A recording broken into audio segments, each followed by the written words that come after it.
DC to Tehran कोहराम much गया है। इजराइल हमास युद्ध जब चरम पर पहुंच चुका है, उस वक्त पोप का ऐसा बयान सामने आया है जिसने हलचल पैदा कर दी। पोप फ्रांसिस ने गाजा पट्टी में इजराइल की सैन्य कार्रवाई के दौरान नरसंहार के आरोपों की जांच के लिए खुलकर मांग की है। पोप ने सितंबर में कहा था कि गाजा और लेबनान में इजराइल के हमले अनैतिक और असंगत हैं और उसकी सेना युद्ध नियमों से परे चली गई है। और अब नरसंहार के आरोपों की जांच कराने को कहकर पोप ने गंभीर सवाल खड़े कर दिए। बड़ी बात यह है कि पहली बार पोप फ्रांसिस ने गाजा में जो कुछ हो रहा है उसके लिए नरसंहार शब्द का इस्तेमाल किया।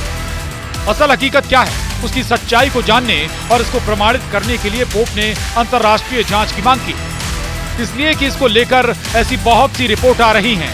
ये मांग उसी तकनीकी परिभाषा के अंतर्गत आती है। विश्व बिरादरी में गाजा में इजरायली हमले में मारे गए लोगों के लिए सवाल उठते रहे हैं। अमेरिका ने तो इजराइल को यहां तक धमकी दी थी कि आम फिलिस्तीनियों की मौतों का सिलसिला थमा नहीं तो वो इजराइल को दी जाने वाली सहायता रोक देगा।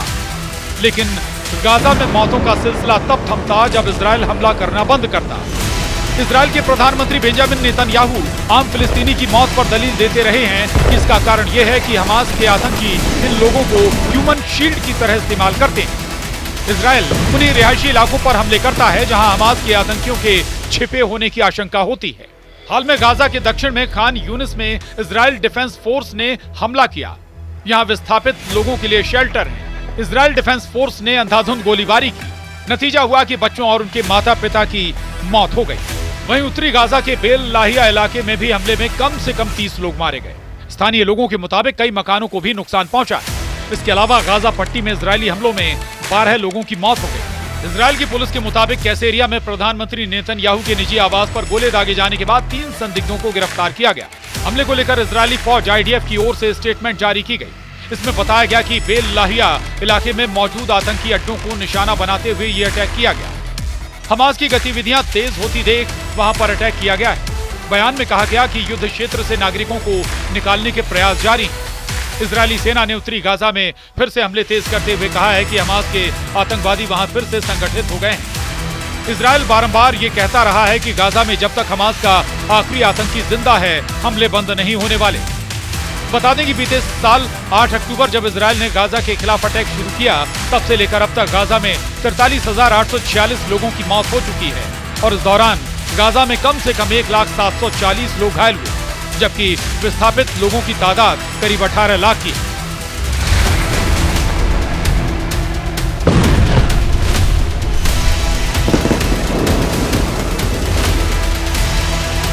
हालांकि हमास का चीफ इस्माइल हानिया मारा जा चुका है।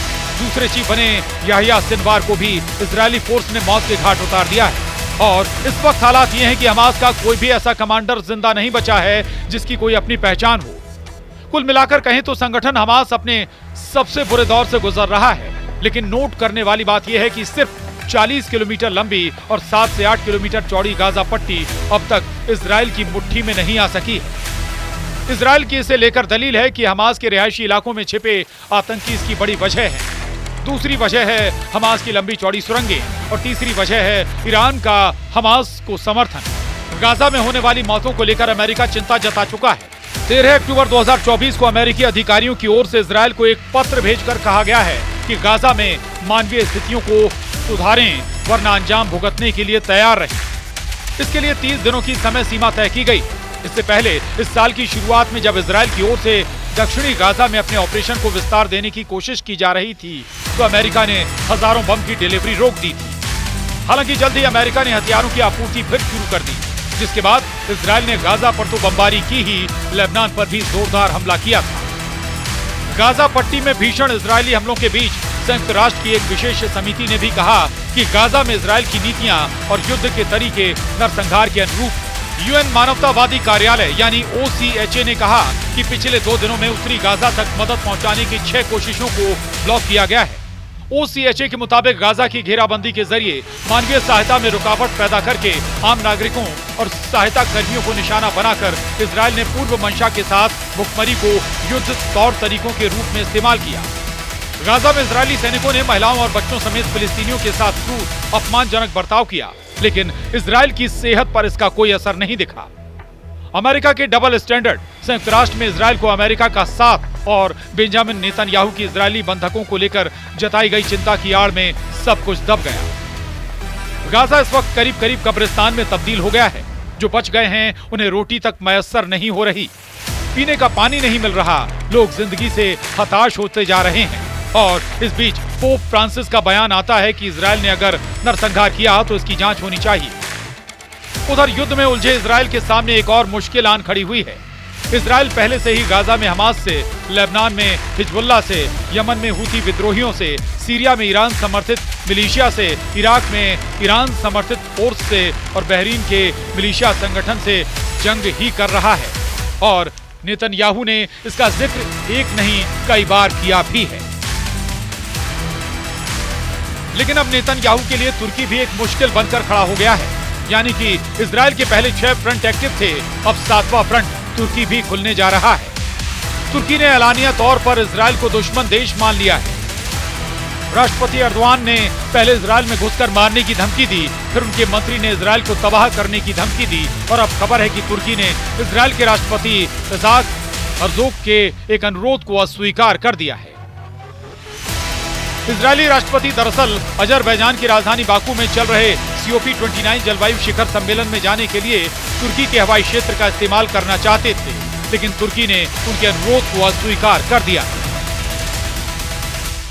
बताएं कि तुर्की इजराइल दुश्मनी की दरार पिछले साल जब इजराइल गाजा में घुसा उस वक्त से चौड़ी होनी शुरू हो गई थी, जिसका हासिल अब नजर आ रहा है। इजराइल के राष्ट्रपति का सुरक्षा कारणों से बाकू जाना रद्द किया जा चुका है, लेकिन तुर्की के इस स्टैंड ने इजराइल को तुर्की को लेकर गंभीरता से सोचने पर मजबूर कर दिया है। सवाल है कि आखिर अचानक तुर्की को इजराइल से डर क्यों लगने लगा है, क्योंकि अपने आसमान से नहीं गुजरने दिया इजराइल के राष्ट्रपति का विमान। कल तक जो तुर्की गाजा में इजराइल के हमलों को लेकर विरोध कर रहा था और साथ ही इजराइल को तेल की सप्लाई कर रहा था, तब अचानक ऐसा क्या हुआ कि तुर्की ने इजराइल से सीधा पंगा ले लिया। तुर्की के राष्ट्रपति रेसेप तय्यप एर्दोआन ने सऊदी अरब और अजरबैजान के दौरे के दौरान इजराइल से संबंध खत्म करने का ऐलान किया। एर्दोआन ने कहा कि मेरे नेतृत्व में तुर्की गणराज्य की सरकार इजराइल के साथ किसी भी तरह का संबंध जारी नहीं रखेगी और हम अपने इस रुख पर आगे भी कायम रहेंगे। बता दें कि तुर्की और इजराइल के संबंध मुश्किलों से भरे रहे हैं। तुर्की दुनिया का पहला मुस्लिम बहुल देश था जिसने इजराइल को मान्यता दी थी। सवाल फिर वही, तो फिर अचानक क्यों तुर्की ने इजराइल से अपने संबंध खत्म कर लिए?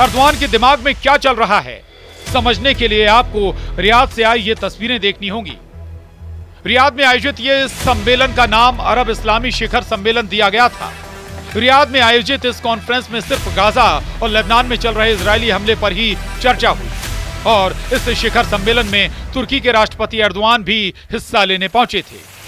उधर इसी अरब इस्लामी शिखर सम्मेलन में सऊदी अरब के क्राउन प्रिंस ने इजराइल के हमलों को नरसंहार करार दिया।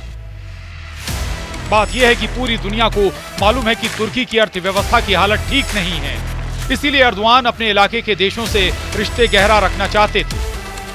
उनके इस प्लान में इजराइल भी शामिल था। सितंबर में ही एर्दोआन ने न्यूयॉर्क में संयुक्त राष्ट्र की आम सभा में इजरायली प्रधानमंत्री बेंजामिन नेतन्याहू से मुलाकात की थी और उन्हें अंकारा आने का न्योता दिया था। एर्दोआन चाहते थे कि वो इजराइल और हमास के बीच मध्यस्थ बने, न कि इजराइल को नाराज करें। एर्दोआन ने ऐसी ही कोशिश यूक्रेन और रूस के बीच ग्रीन कॉरिडोर डिप्लोमेसी के रूप में की थी और उन्हें कामयाबी भी मिली थी, लेकिन अचानक से एर्दोआन के बोल बदलने लगे। हालांकि ये भी गौरतलब है कि नेतन्याहू और एर्दोआन के बीच तनातनी तो बहुत दिनों से चल रही थी, लेकिन अब बात आर पार की जंग तक पहुंच गई। सबसे बड़ी बात यह है कि हालात इजराइल के लिए मुश्किल भरे पैदा हो चुके हैं, क्योंकि तुर्की नेटो का मेंबर है और नेटो पर हमला करने का मतलब क्या होता है ये दुनिया जानती है। लिहाजा मामला बेहद बुरा फंस चुका है और इजराइल एक तरफ तुर्की तो दूसरी तरफ पोप के नरसंहार वाले बयान पर उलझ चुका है।